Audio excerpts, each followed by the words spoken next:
শুরু হচ্ছে কৃষ্ণদ্বৈপায়ন ব্যাসকৃত মহাভারত। রচয়িতা সারানুবাদ রাজশেখর বসু। মহাভারতের প্রথম পর্ব হচ্ছে আদি পর্ব। সেখানে রাজশেখর বসু লিখেছেন অনুক্রমণিকা ও পর্ব সংগ্রহ পর্বাধ্যায়। প্রথম অধ্যায়ের নাম শৌনকের আশ্রমে সৌতি।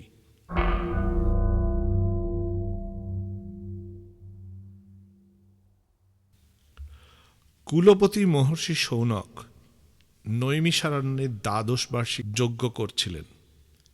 একদিন লোমহর্ষণের পুত্র পুরাণ কথক সৌতি সেখানে বিনীতভাবে উপস্থিত হলেন। আশ্রমের মুনিরা তাকে প্রশ্ন করলেন, সৌতি, তুমি এখন কোথা থেকে আসছ? এতকাল কোথায় ছিলে? সৌতি উত্তর দিলেন, আমি রাজর্ষি জনমেজয়ের সর্পযজ্ঞে ছিলাম।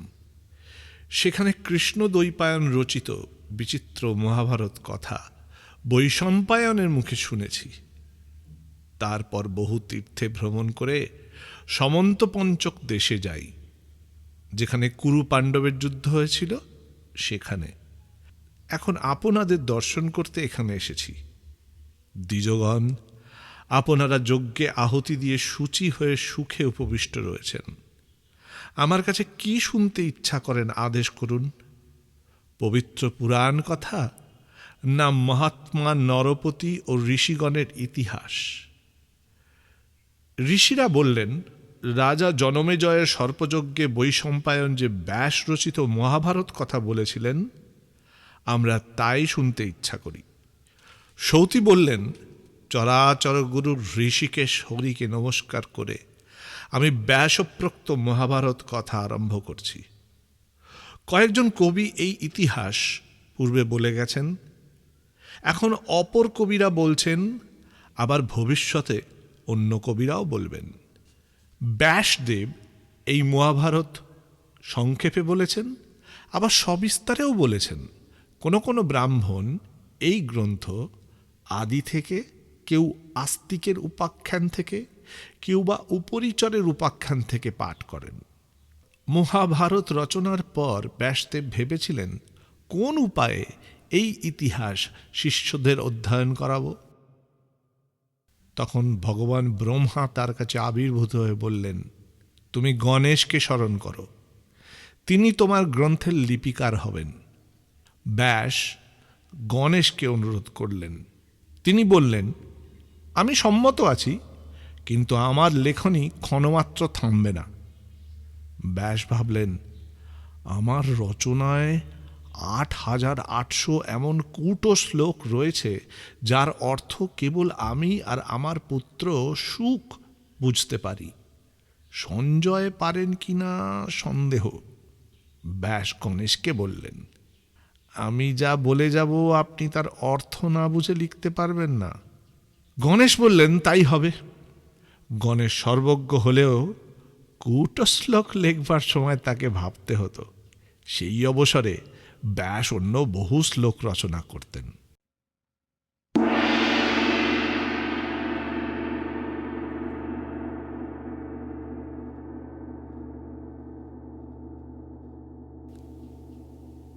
এই যে উপাখ্যানটি এখানে রাজশেখর বসু বলেছেন, এটি কিন্তু মহাভারতের যতগুলো সংস্করণ আছে সবকটার মধ্যে পাবেন না। এটা ব্যাসকৃত যে মহাভারত তার যে সারানুবাদ, সেখানে উনি এই আখ্যানটি এখানে রেখেছেন।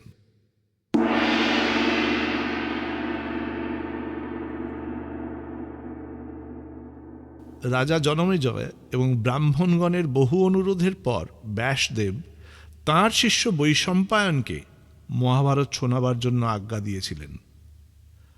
ভগবান ব্যাস এই গ্রন্থে কুরুবংশের বিস্তার, গান্ধারীর ধর্মশীলতা, বিদুরের প্রজ্ঞা, কুন্তির ধৈর্য, বাসুদেবের মাহাত্ম্য, পাণ্ডবদের সত্যপরায়ণতা এবং ধৃতরাষ্ট্রপুত্রগণের দুর্বৃত্ততা বিবৃত করেছেন। উপাখ্যান সহিত এই মহাভারতে লক্ষ শ্লোক আছে। উপাখ্যান ভাগ বর্জন করে ব্যাস 24,000 শ্লোকে এক সংহিতা রচনা করেছেন। পণ্ডিতগণের মতে তাই প্রকৃত মহাভারত। এছাড়া ব্যাস 150 শ্লোকে সমস্ত পর্বের সংক্ষিপ্ত বৃত্তান্ত অনুক্রমণিকা অধ্যায় দিয়েছেন। ব্যাস পূর্বে নিজের পুত্র শুকদেবকে এই গ্রন্থ পড়িয়ে তারপর অন্যান্য শিষ্যদের শিখিয়েছিলেন। তিনি 60 লক্ষ শ্লোকে আর একটি মহাভারত সংহিতা রচনা করেছিলেন। তার 30 লক্ষ শ্লোক দেবলোকে, 15 লক্ষ পিতৃলোকে, 14 লক্ষ গন্ধর্বলোকে এবং 1 লক্ষ মনুষ্যলোকে প্রচলিত আছে। ব্যাসের শিষ্য বৈশম্পায়ন শেষের লক্ষ শ্লোক পাঠ করেছিলেন। আমি তাই বলবো, পূর্বকালে দেবতারা তুলাদণ্ডে ওজন করে দেখেছিলেন যে উপনিষদ সহ 4 বেদের তুলনায় একখানি এই গ্রন্থ মহত্বে ও ভারবত্তায় অধিক। সেই জন্যই এর নাম মহাভারত। অনন্তর সৌতি অতি সংক্ষেপে মহাভারতের মূল আখ্যান এবং পর্ব সংগ্রহ বর্ণনা করলেন। বর্ণনার প্রথমেই আসে পৌষ্য পর্বাধ্যায়। এখানে এই পর্বের নাম রাখা হয়েছে জনমেজয়ের শাপ, আরুণী, উপমন্যু ও বেদ।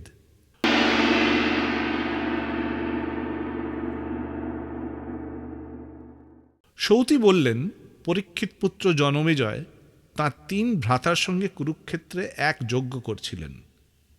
এমন সময় সেখানে একটি কুকুর এলো।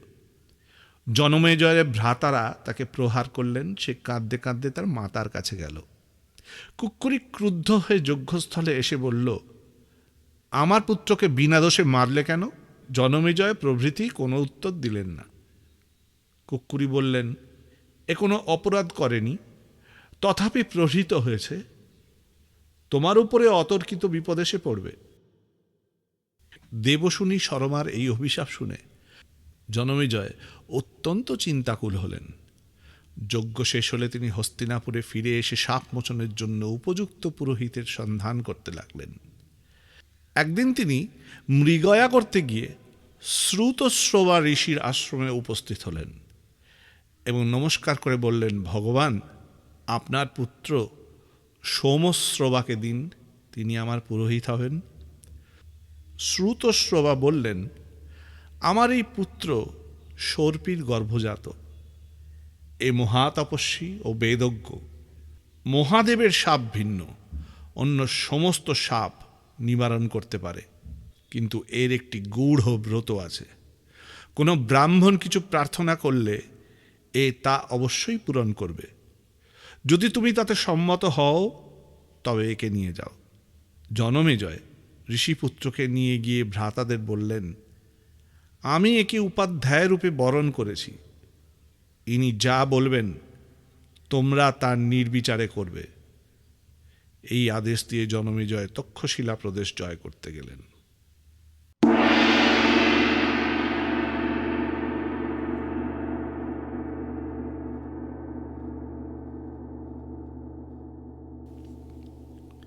এই সময়ে আয়োদ ধৌম্য নামে এক ঋষি ছিলেন। তাঁর 3 শিষ্য উপমন্যু, আরুণী ও বেদ। তিনি তার পাঞ্চাল দেশীয় শিষ্য আরুণীকে আজ্ঞা দিলেন, যাও, তুমি আমার ক্ষেত্রের আল বাঁধো। আরুণী গুরুর আজ্ঞা পালন করতে গেলেন, কিন্তু আল বাঁধতে না পেরে অবশেষে শুয়ে পড়ে জলরোধ করলেন।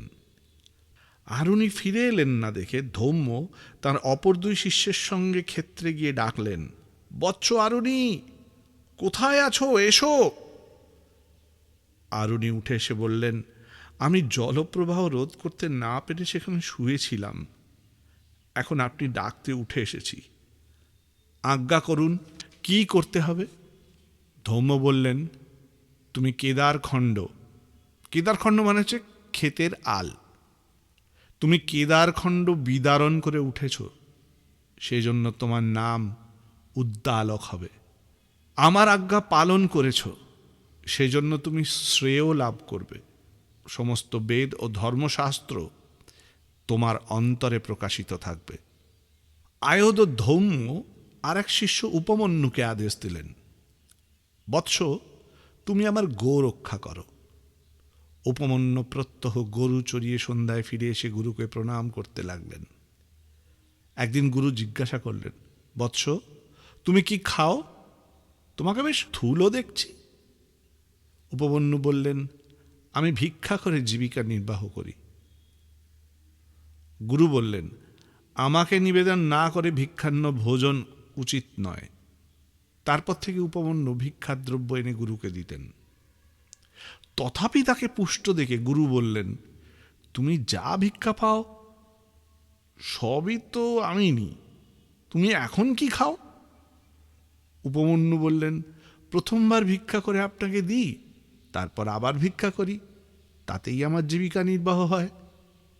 গুরু বললেন, এ তোমার অন্যায়, এতে অন্য ভিক্ষাজীবীদের হানি হয়, তুমিও লোভী হয়ে পড়ছ।